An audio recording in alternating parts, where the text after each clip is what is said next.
ইরফান শব্দের অর্থ কি? সুন্দর। বাহ, ওই জন্যই আপনি এত সুন্দর। কোন ধরনের চলচ্চিত্র দেখতে পছন্দ করেন আপনি? আর এই রুবিক্স কিউবটা মিলাতে হবে কিন্তু। ও আচ্ছা, সরি। এটা কখনো মিলিয়েছেন? না, আজকে ট্রাই করুন। খালি ঘুরেতেই থাকি। আমার দিকে তাকিয়ে কথা বলুন, ওকে? আপনার প্রিয় পরিচালক? আমার প্রিয় পরিচালক স্পেসিফিক একজন নেই। কয়জন? তাহলে কয়জনের নাম বলুন? ওই এটা তো চালাকি, বুঝতে পারছি। হ্যাঁ।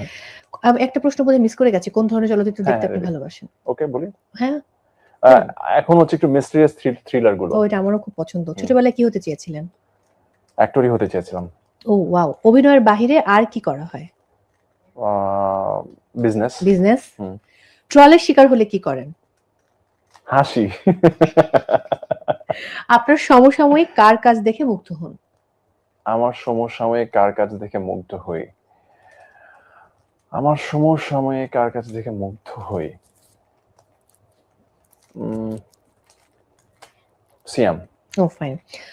অবসর সময় কি করেন? অবসর সময় খুব কম হয় না, ওয়ার্কআউট করা হয় না, আমার বেবিকে সময় দেন। হ্যাঁ, রাইট। দেশের বাহিরে কার বিপরীতে কাজ করার ইচ্ছে রয়েছে? কোন দেশে? বলিউড, হলিউড, ওপার বাংলা? যদি বলিউড হয় তাহলে আলিয়া ভাট। ও ওয়াও। আর হলিউড হলে? হলিউড হলে আসলে না, ওইভাবে ভেবে দেখি নাই। আচ্ছা, আর ওপার বাংলা? ওপার বাংলায় মানে ইচ্ছা খুব নেই? বেশি ইচ্ছা নাই, জানা মানে ওরকম মানে না, ওর সাথে করতেই চাই। আচ্ছা, ওরকম ইচ্ছা নাই। ওকে ফাইন, কোনো অসুবিধা নেই। সর্বশেষ প্রশ্ন হচ্ছে, পরবর্তী সিনেমা কবে দেখছি? সিনেমা বলতে এই বছর একটা ছবি রিলিজ হবে, অনমদার, ঠিকানা বাংলাদেশ। ফাইনালি অনমদার, এটা অনেক আগে, অনম বিশ্বাস দ্বারা আমরা অনেক আগে সিনেমাটা শুট করেছিলাম। ফাইনালি এই বছর এটা রিলিজ হবে ডিসেম্বরে। ও দ্যাটস গ্রেট।